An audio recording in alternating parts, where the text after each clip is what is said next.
this is Nitty Ratchick, and I'm just going to ramble about WWE and all the recent things that have been going on, a little bit about Hell in the Cell, a little bit about Raw. I didn't do a Hell in the Cell review because, unfortunately, the annoying ass builders across the road managed to cut through the main cable for my internet. So for the past 5 days, I've had no phone, I've had no net, I've had nothing, which is really annoying. So I didn't actually get to watch Hell in a Cell live because my internet, when it's not on BT, is a dongle, which I will actually show you the dongle, if I can find it. Having said that,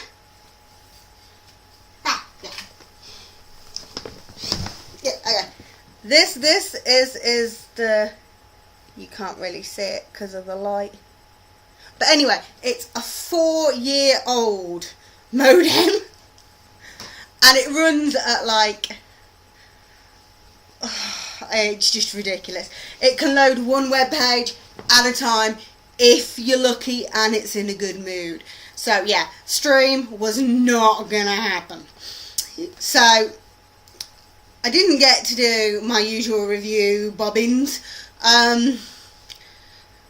which is a bit of a shame, because I do like to do my little reviews after the pay-per-view finishes, mainly because I really like to do it when it's all really fresh in my brain. But overall, I genuinely get the impression that a lot of people have been shitting on this pay-per-view purely because they want it to be something it's not. It's not an Attitude Era Hell in the Cell pay-per-view. It's a PG era Hell in the Cell pay-per-view. And if you walk into it with, sensible expectations, then you'll have enjoyed the show. Generally, it was a good show. It was alright to watch. There wasn't anything that was oh my god, this is amazing. Apart from maybe, the Cena joining Nexus moment, which was a bit sort of yay! But they kind of gave it away straight before the match, didn't they? Because they showed the Bragging Lights poster with the Nexus logo on it, so it was just sort of okay, so Wade's going to win then.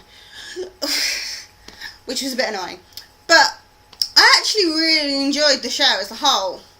I actually quite liked the whole Daniel Bryan, Miz, Jomo malarkey. I actually think the entire reason they did submissions count anywhere is purely so Jomo could do his Spider-Man bid up the lights, which I actually quite liked. Being a girl, fit bloke, doing a bit of climbing, no problems for me there.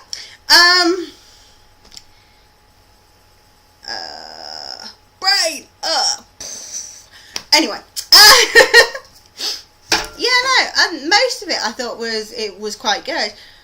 I mean, obviously, Divas matches are going to be Divas matches at the end of the day, but I do actually quite like Natalya Neidhart.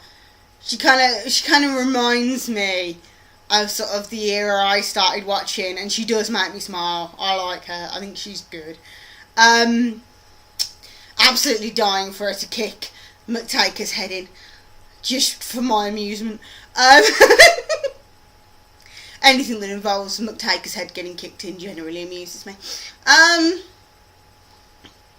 Yeah, so we had that. We had the whole John Cena Nexus shenanigans. And then they did the Paul Bearer turning Undertaker thing. And I was actually talking to Mark P a couple of days previous. And we were saying that, the last time we saw Paul Bearer, he was encased in concrete. So we were so are they actually going to play back to that or not? And just before the match, they did that segment for Paul Bearer, with Paul Bearer saying to Kane, "You've been planning this for years and years. Well, I've been planning this for 6 years, which is ever since he was encased in concrete." So I was oh, so they are going to do the turn then. I was okay, yeah, fair enough. So I suppose the one thing with this is I did sort of see the, oh my god moments coming to a certain extent, which is a little bit annoying, but I think overall it was an enjoyable show. I mean, I didn't watch it till the next day, like I said, I watched it on Daily Motion, but it was pleasant enough to watch. There wasn't anything really badly wrong.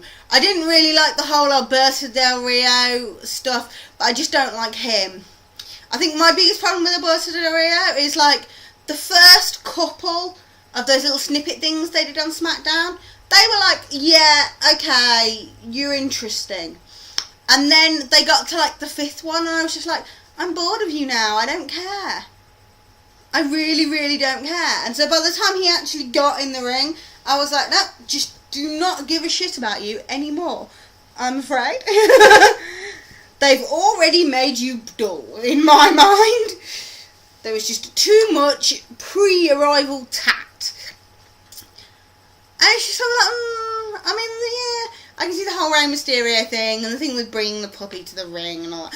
And it was just sort of, it's just sort of, I don't know whether it's just this, that there's something missing for me with him. I don't know whether everyone seems to be like, oh, Alberto Del Rio, yay! But I'm just like, really? Yeah, don't say it. Sorry. Unfortunately, I'm not in the Alberto Del Rio fan club. And apparently, I get told off because I mess with my hair too much and I move my top round too much. I apologise, I'm just being me. I do this when I'm having a normal conversation with normal people. And you're not any different, I'm afraid. I'm not going to change who I am for anybody. I'm me and that's it. Speaking of that, I actually sent a message to Johnny Thunder because he started this YWC 2.0 thingy. And I was like, well, I'm kind of me, and this is what you get. And, like, I'm not going to do the whole get up and jump around the room thing because I have a very busted knee. And if I tried to get up and jump around the room, I'd end up in hospital. So, you can take me as I am if you want, because I'm me and I do what I do. Or you can not, which is fine. Okay, so, where were we? Yeah, we kind of did Hell in a Cell, didn't we? So, Raw was alright.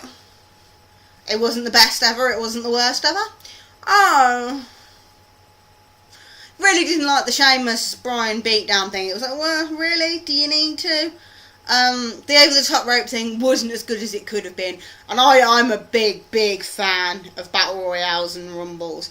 As you will see, if you ever watch any of my Royal Rumble reviews, I love the Rumble. I am little Miss Markout when it comes to the Rumble. Though, to be fair, speaking of that, and Triple H coming back, how much do you want to bet that he comes back at the Rumble?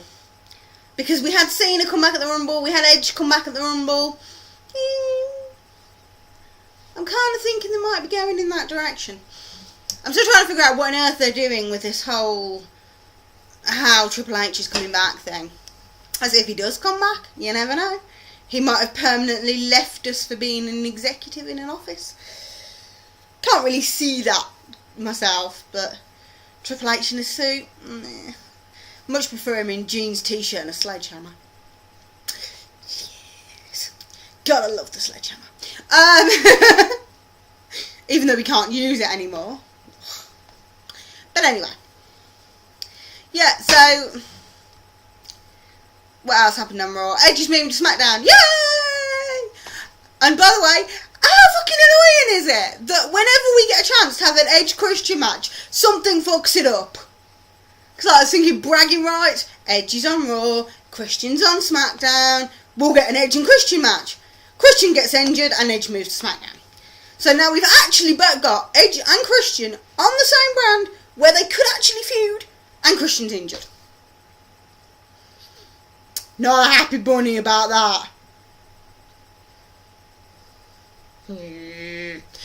Anyway, we need Christian to come back so that he can feud with Edge because we want to see that.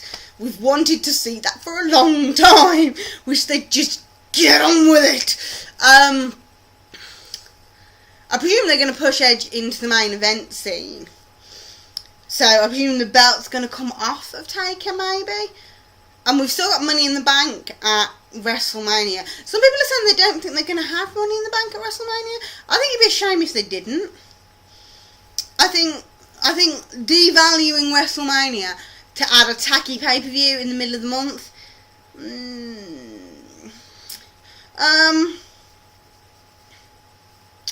Okay, so next one is Bragging Rights. A few people have said Bragging Rights is a really shit pay-per-view, but I kind of like the whole Raw versus SmackDown thing, especially if it means they're going to move more people to SmackDown to make it work better. Then great.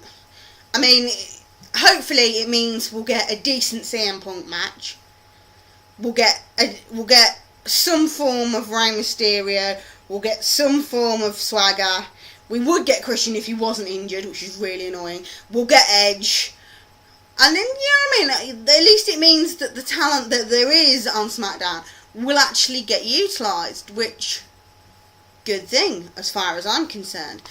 I've always been a bit of an advocate for SmackDown, because for a long time it was my favourite show. When it was Edge and Jericho on SmackDown, SmackDown was my show in a lot of ways, and I really didn't watch a lot of Raw, because there wasn't that much that interested me, because of course we had Jomo on SmackDown then, and it was just a better show. But I think they stole all the guys from it and put everybody on Raw, which kind of then messed up SmackDown. And now they're trying to put guys back on SmackDown because it's changed channels, and they need to get viewership back. So I'm like, kind of 50-50 on that. But at least it means they're actually going to put some effort into SmackDown again, which, hey, gotta be a good thing. What else? Yeah, Cena, Nexus, yeah, whatever. We'll see what happens. I quite like the fact that he's got to be Barrett's bitch. That's quite funny. You're Barrett's bitch or you're fired. Yay! We like that. Cena's Barrett's bitch. Oh, I thought that was good. Yeah, I think that's pretty much it. There's WWE Random Ramblings. I am still watching TNA, sort of. I will be watching Bound for Glory, and I will be watching the live episode coming up. But otherwise, I think they need to do something to inspire me, because I didn't really watch most of last week's Impact. I was kind of like, it's just not holding my attention, because it just wasn't. But yeah, we've not given up yet, so we will watch it and see what happens. Anyway, until then, I shall see you soon. Mwah!